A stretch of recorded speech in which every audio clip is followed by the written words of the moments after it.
Oh, we on this rather chilly night, I have to say.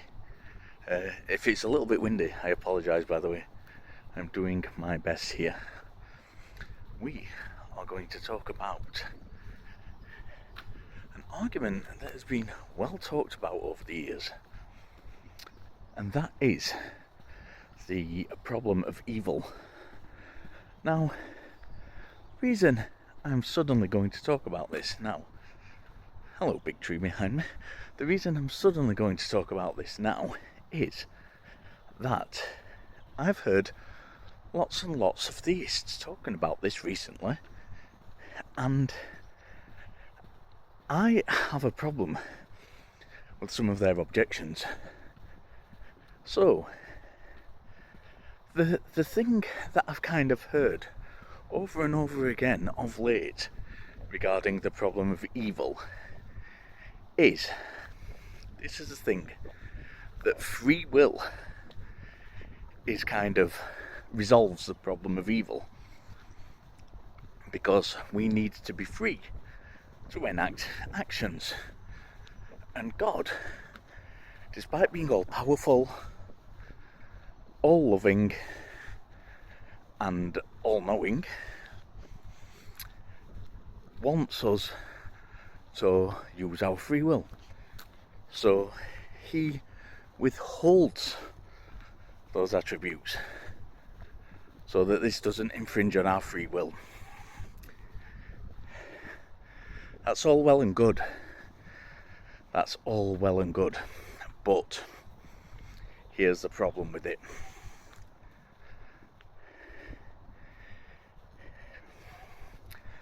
If God is all powerful, he can create any universe he wants to create. Any universe he wants to create at all, whatsoever. He can do that. He is God. And he has chosen to create this one. Now, let's look at why that is important. If God can create any universe he wants to create, he can create an infinite amount of universes. Now let's take one of these universes. Let's look at it as a bookshelf. So we have a bookshelf.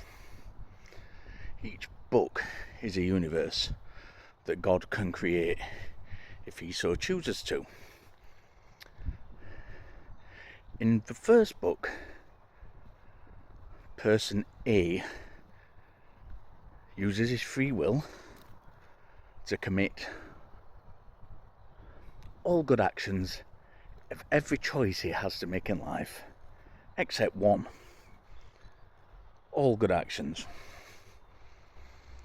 Everybody else creates bad actions, makes bad decisions, uses bad choices, makes bad decisions.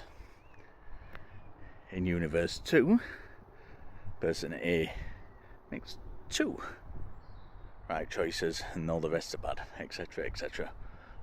And on and on and on. Until we get to a point where in the final book on the bookshelf, we have every person at every point in time making the correct decision in accordance with God, not sinning at all.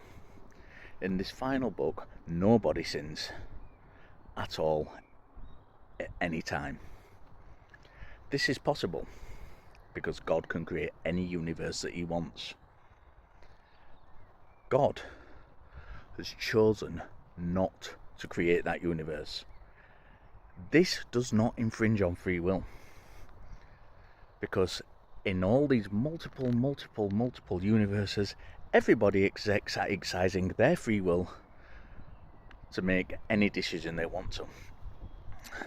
But God himself has made the decision to choose the universe in which evil occurs.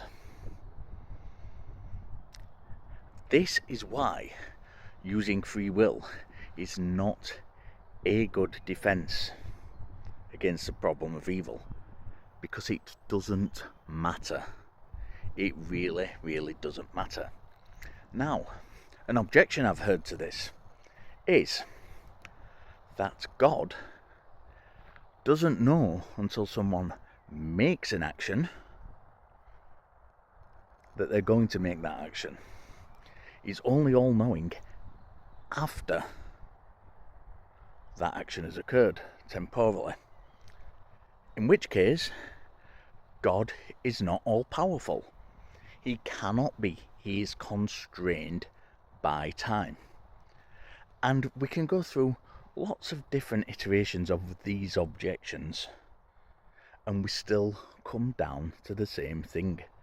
The problem of evil is a major problem for the Tri Omni God, an all-good, all-powerful, all-loving God. You cannot have a Tri Omni God because of the problem of evil. Had we had a universe with no evil in it,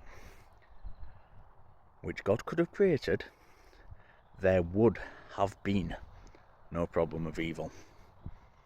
But there is, so there cannot be a Tri Omni God.